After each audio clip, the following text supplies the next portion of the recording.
Una kay mao kini ang pagdeklara package diin naa ang klase na Q.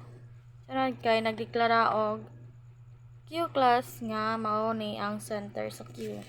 Sunod kay mao kini ang private integer variable nga max nga final. Sunod kay nagdeklara kini og private integer array nga gigamit sa pagsud sa mga elemento sa Q. Sunod kay mao ni ang private integer nga front nga magtudlo sa una nga posisyon sa Q. Sunod kay nagdeklara og private integer nga rear nga nagtudlo sa ulahi nga posisyon sa Q. Sunod kay nagdeklara og private integer na item count nga mag-ihap sa kantidad sa mga elemento nga naa sa Q. Sunod kay nagdeklara og constructor nga adunay usa ka parameter nga size. Sunod kay nag-assign kini sa max o kantidad nga gigamit sa parameter. Sunod kay nag-allocate og usa ka bag-ong integer array nga kaangay nga kantidad sa max. Sunod kay gi-initialize ang front sa 0. Sunod kay gi-initialize ang rear sa -1. Sunod kay gi-initialize ang item count sa 0. Sunod kay nagdeklara og public method na insert nga adunay usa ka parameter na data. Kini nga method kay naghatag og paagi sa pagsudlod og data sa Q. Sunod kay gigamit ang isFull method aron tan-awon kung ang dili pa ba puno ang Q. Sunod kay condition nga gi-check kung ang rear kay equal sa max -1. Kini nga nag-ingon kung ang rear kay naa sa kahangturan sa array. Sunod kay kung dili pa puno ang Q, ang data itunol sa rear na positiban kay index sa array ug dayon ang rear kay ig-increment. Ang item count ig-increment aron sa pag-ihap sa kantidad sa elemento sa Q. Gayon kay nagdeklara og public method na remove nga mo return og integer kini nagdala og elemento gikan sa unahan sa Q. Sunod kay gikuha ang data gikan sa front nga index sa array ug dayon ang front kay ig-increment. Condition nga gi-check kung ang front kay equal sa max. Sunod kay ang item count nga gi-decrement aron sa pagbalik-balik sa kantidad sa mga elemento sa Q. Sunod kay ang data nga gikuha nga i-return. Sunod kay nagdeklara og public method nga pick nga mo return og integer. Kini naghatag og pagtan-aw sa una nga elemento sa Q.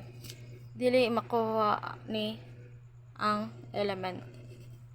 Dayon kay ang data sa unang elemento sa Q kay i-return na. Dayon nagdeclare og public method na isEmpty nga mo return og boolean. Kini nga nag-ingon kung ang Q kay walay sud o walay element.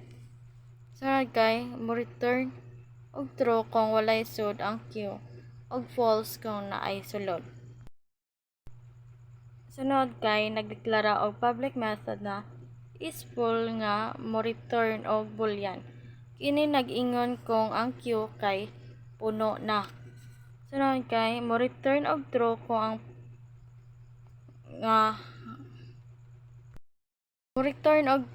kung puno na ang Q og false kung wala pa nahitabo. Sunod kay nagdeklara og public method size nga mo return og integer.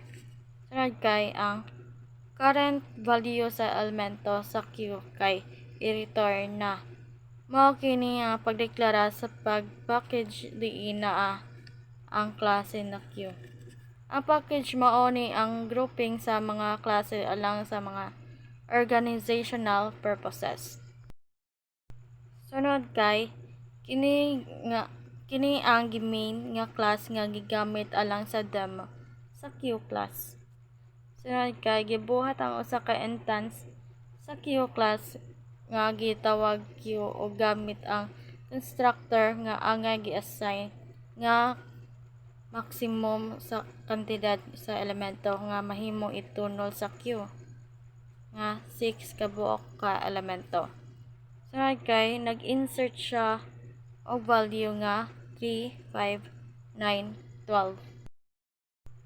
Sunod kay giputang ang mga numero sa Q pinaagi sa paggamit sa insert method. Dayon gi-check kung puno na ba ang is full method kung o gani kay magprint og Q is full. Dayon kay gikuha ang una nga elemento sa Q pinaagi paggamit sa remove method. Dayon nag-remove og elemento nga gikuha gikan sa Q. Sunod kay gibutang ang 27, 28, 29 nga elemento sa Q gamit ang method nga insert. Sunod kay magprint sa unang elemento nga ang front kay sa Q gamit ang pick method. Sunod kay sa console ipada ang mga number sa index sa elemento sa Q. Sunod kay sa console mo print ang mensahe nga Q ug sulod nga elemento sa Q nga gihatag sa usa ka while loop gamit ang method nga simplify o remove.